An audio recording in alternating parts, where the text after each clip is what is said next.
Since his days in the Senate, Joe Biden has been an ardent supporter of Israel. Were there not an Israel, the United States of America would have to invent an Israel to protect her interest in the region.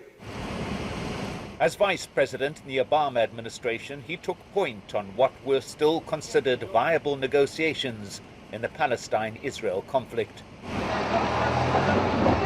These began to falter in 2010, when new Israeli settlements were announced on the eve of a Biden visit to the region, something the US viewed as a slap in the face by then Israeli Prime Minister Benjamin Netanyahu. We've got a big agenda today. But as president, Joe Biden was eager to host the new Prime Minister Naftali Bennett in the White House and reiterate his unwavering support. The U.S. will always be there for Israel. It's an unshakable partnership between our two nations. On arrival, President Biden will be greeted by Yair Lapid, yet another Prime Minister, though he's in an acting capacity, until yet another round of Israeli elections later this year. The political uncertainty in Israel is another hurdle to long-term diplomatic discussion. President Biden will also meet with the leader of the opposition, Benjamin Netanyahu, a close ally of former President Donald Trump, who may well return to power later this year. This would require another reset in US-Israel relations.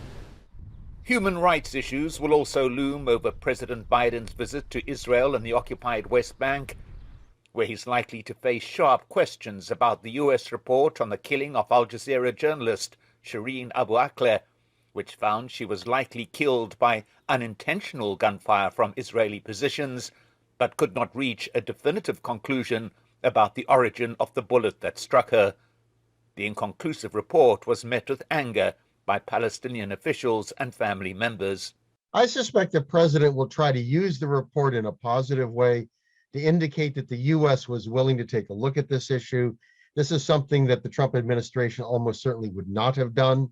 The killing of Shireen Abu Akleh was not an isolated incident. Over the years, dozens of media individuals and organizations have been the target of Israeli army forces.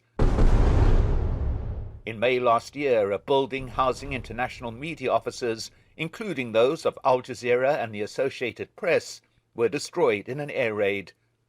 There were no calls for Israeli accountability then either, and despite the pledges of the Biden administration, human rights issues are unlikely to impede its desire to keep Israel as its closest and most valued ally in the region.